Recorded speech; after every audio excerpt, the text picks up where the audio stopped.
Assalamualaikum warahmatullahi wabarakatuh. Salam sejahtera untuk kita semua. Semoga teman-teman dalam keadaan baik-baik saja ya, bersama dengan seluruh keluarga. Dan baru saja kita menyaksikan pertandingan timnas U23 kita menghadapi Laos U23 di kualifikasi Piala Asia U23. Ada di grup J. Jadi pertandingan yang berlangsung di Stadion Gelora Delta Sidoarjo, dan hasilnya kita tahu bersama. Tim asuhan Gerard Vandenberg gagal mendulang 3 poin. Meskipun kita menguasai setiap serangan, ya, semua aspek kita unggul dari lawan. Tetapi yang kita butuhkan gol tidak kunjung lahir sampai pada waktu normal berakhir dan ada perpanjangan 5 menit. Kita tidak bisa memanfaatkan semua keunggulan di lapangan. Dan akhirnya kita harus bisa menerima kenyataan kita bermain imbang 0-0. Sayang sekali peluang menghadapi Laos yang mestinya kita bisa mendapatkan 3 poin, tetapi kita tidak mendapatkan itu. Dengan hasil ini, saya pikir memperkecil peluang kita untuk bisa lolos. Karena sebelumnya Korea Selatan menang 5 gol melawan Makau. Kalaupun kita bisa menang melawan Makau, dalam 3 hari ke depan, kita terasa sulit untuk bisa mengalahkan Korea Selatan kalau melihat kita bermain seperti melawan Laos. Jadi, pemandangan ini hampir sama seperti di Piala AFF kemarin, ketika kita kesulitan untuk bisa mencetak gol ke gawang Filipina, ke gawang Malaysia, termasuk juga ke gawang Thailand, apalagi di final menghadapi Vietnam. Dan itu tergambar dalam pertandingan melawan Laos. Dan Laos walaupun mereka bisa mendapatkan kartu kuning mungkin sekitar 7-8 pemain, tetapi mereka tidak peduli. Yang penting hasil akhirnya mereka mampu menahan Indonesia bermain imbang. Itu target tujuan utama dari Laos.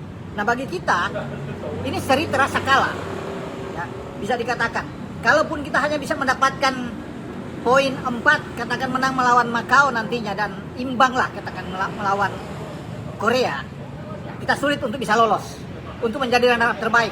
Karena Korea udah pasti Korea akan menang melawan Laos, ya, dan mereka akan dapat 6 poin. Ini sudah bagus. Ya. Kita tentunya berharap bisa mengalahkan Korea Selatan. Itu harapan semua, ya. Sehingga kita bisa mendapatkan 6 poin kalau kita bisa mampu juga mengalahkan Makau. Tapi sekali lagi, Korea tentunya levelnya beda jauh dengan Laos. Mereka lebih secara kualitas ketahanan fisik dan permainan mereka, kecepatan mereka itu jauh lebih bagus dibandingkan Laos. Dan kita akan sulit, ya.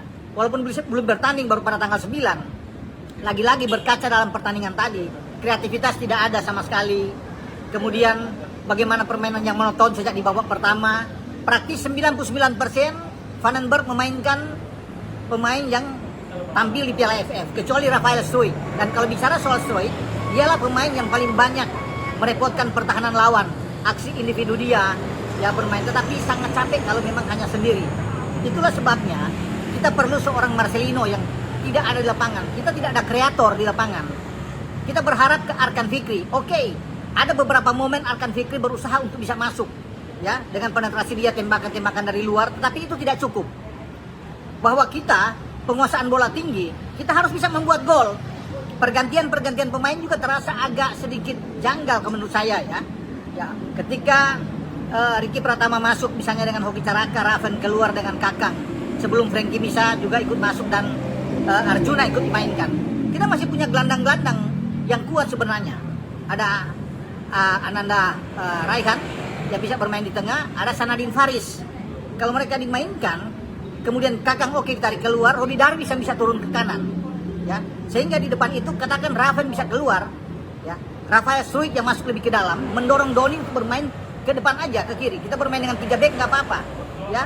Ada Kadek, ada Ferrari, dan juga dengan Robi Darwis. Sehingga kita bisa menumpuk di tengah itu lebih kuat karena kita penguasaan bola tinggi.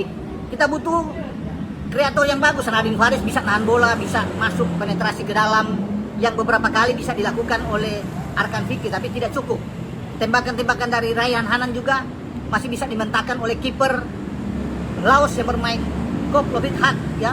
Itu bermain bagus di bawah Mister. Kalau tidak ada kiper ini, itu sudah beberapa serangan masuk, ya, ke gawang dia. Tapi dialah menjadi penyelamat utama. Ada beberapa save yang dilakukan oleh Kop dalam pertandingan ini. Terlepasnya dia mendapatkan kartu kuning, tetapi dia berhasil membuat pemain-pemain kita frustrasi dengan penyelamatan yang dia lakukan sepanjang pertandingan melawan Indonesia U23.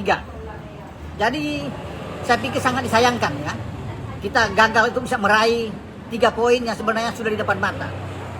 Saya pikir kalau di tengah itu kita dipenuhin, Ananda Rayhan masuk dan Sanarin Faris ikut bermain, kita akan lebih oke bisa bermain. Karena kan kita sudah punya, masih ada Arkan di tengah, ya, ada Tony juga masih bisa bermain di tengah. Jadi pergantian pemain, ketika Arjuna juga masuk tidak mengubah keadaan, tetap kita penguasaan bola tinggi, tapi pertahanan yang dalam dibangun oleh pemain-pemain Laos itu mereka berhasil.